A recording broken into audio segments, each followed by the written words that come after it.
Good morning, guys. Welcome back to another lesson. And this is the last one for this week. And I have very good news. This is probably the easiest lesson that you're going to do the whole time that we're doing lessons online. This is chapter 8.2, and it is on graphing equations that look like this. F of x equals ax squared plus c. So here's where we left off. We left off last time that we learned kind of what parabolas were. And you saw a video on where they showed up in real life. And then we studied what happens when you modify this number in front of x squared. In other words, when you modify the a. Today, we're going to look at what happens when you modify the c. And in the next lesson, we're actually going to take a look at what happens when you change the b. So this was from lesson 8.1. This is from lesson 8.2. And this is from lesson 8.3. Lesson 8.1 and 8.2 are both this week. And lesson 8.3 will be next week. Okay, before we go any further, I'm going to show you some parabolas in, well, not really real life, but in cartoon. And just because I want you guys to see a parabola. And there's an old game that was popular a few years ago. And I don't know if you guys have ever played it, but it was called Angry Birds. And Angry Birds is based entirely on parabolas. Let me give you an example. I've entered an equation here, and it's a parabola, and I'm going to fire this Angry Bird, and the path that the Angry Bird will follow is a parabola. It has to be a perfect parabola. Anything under the force of gravity will make a parabolic path. So this is the math that you're going to use a lot in physics and in science, because anything under the force of gravity makes that path right there. Let's take a look at Desmos once again. And just as a reminder, this is your parent function, y equals x squared. It's the simplest parabola possible. Last time we learned what happens if you change the number in front of the x squared, which we call a. So if I made it, for example, actually I'll type another one. So if I did y equals 3x squared, it's going to be skinnier. And if I had like 0.4x squared, it's going to make it wider because the number in front of the x squared is less than 1. And if I put a negative in front of the whole thing, it reflects it over the x-axis. Those are called vertical stretches and vertical shrinks and reflections over the x-axis. Today we're going to find out what happens when you add a c. In other words, when you add a number to the end of the equation. It's very simple. Watch carefully. I'm going to do plus 3. So I'm going to add a c value of 3. And then when I do that, watch what happens. Oh, there it is. You see what happened? I'll take it away, and I'll put it back. Oops, that was minus 3. So plus 3, it went up 3. Take it away, and now minus 3, it went down 3. So the c actually does the simplest thing in the world. It just moves it up or down by however many units c is.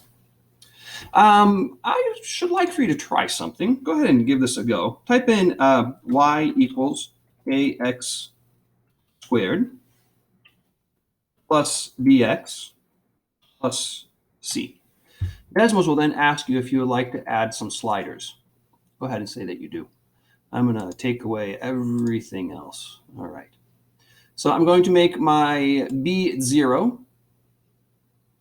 I'm going to make my c 0.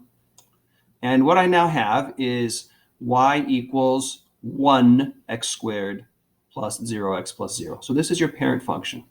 And what you can do with the slider is you can move it back and forth and see what happens when a gets bigger.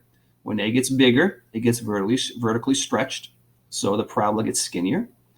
And when a is less than 1, like 0.4, it gets wider or vertically shrunk. And then if it goes negative, then it flips upside down. So this is what a does. A controls the shape of the parabola, whether it's up or down, skinny or thin, skinny or wide. That's what a does. Now, if you take a look at c now, c is very simple. C simply just moves it up or down. In other words, c is the y-intercept. We're changing the y-intercept. We're making it higher or we're making it lower. And I am personally not going to touch that b button, because if you want to know what b does, you can either go find out for yourself right now, or you can just wait for next week, because next week we're going to talk about what b does. B does something. So a controls the shape and whether it opens up or down. C is the y-intercept, and b is the mystery for now. We don't know yet. So let's go ahead and go back to those Angry Birds for a second. and see if we can use what we've learned so far to kill some birds, to kill some targets. Let me go over here. All right. In this slide, what I have is I have an equation.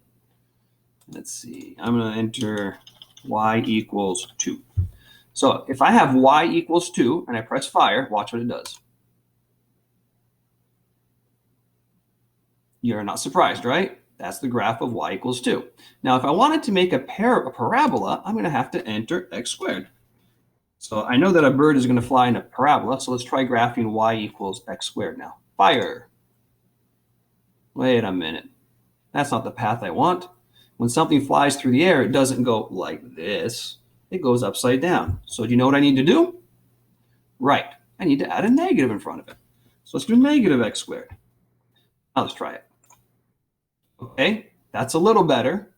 That is now the correct shape, but it's a little too low. I want to hit this balloon, which is at 10. So if I add a plus 10 now, that should change my C. Now let's try it.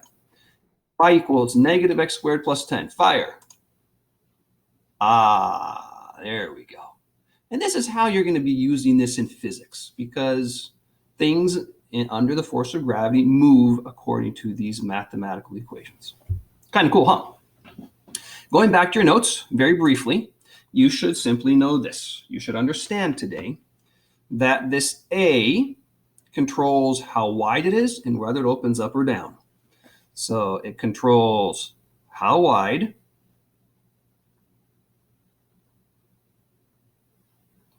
and it controls whether it opens up or down.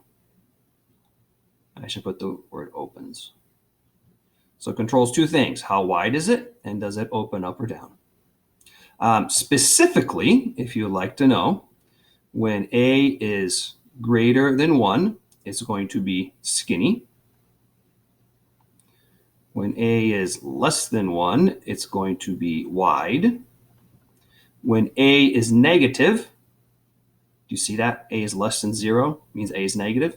It's going to open down. And when A is positive, it's going to open up. So these are the things that A does. A is probably the most important term in this equation right here. The C is simply the y-intercept. And the y-intercept, of course, moves the parabola up or down. That's all it does. So it moves the parabola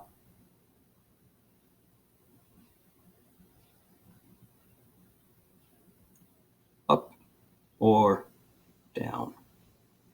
So that's what C does. B also does something, but we're not talking about that today. Just as an example, and this should be pretty clear to you guys now, if I have an equation, y equals negative 2x squared plus 5, which I have graphed right here, and it's the green one, you should know three things by looking at it.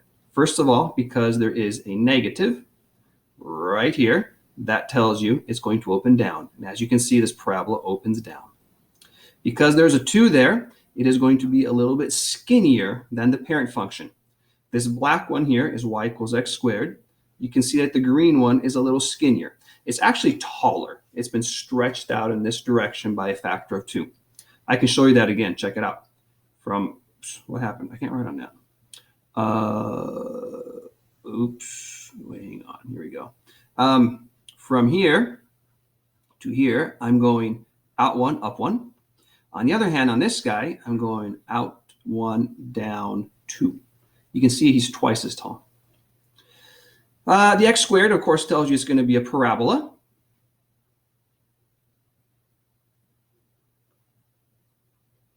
What am I doing wrong? Oh, there we go. The x squared makes it a parabola. There is no b term, so it's plus 0x. And then the 5 is going to cause the y-intercept to be 5. And that intercept right there is at 5. So the negative makes it open down. The 2 makes it a little bit taller or skinnier. The 5 makes it move up 5. That's all you need to know for now. How to graph f of x equals ax squared plus c. Come back next week and we will try to figure out what in the world that b does in the middle. But for today, we didn't have a b yet. So I'll see you next week. Do your assignment for 8-2. It's a very, very easy one. And have a great weekend. Bye, guys.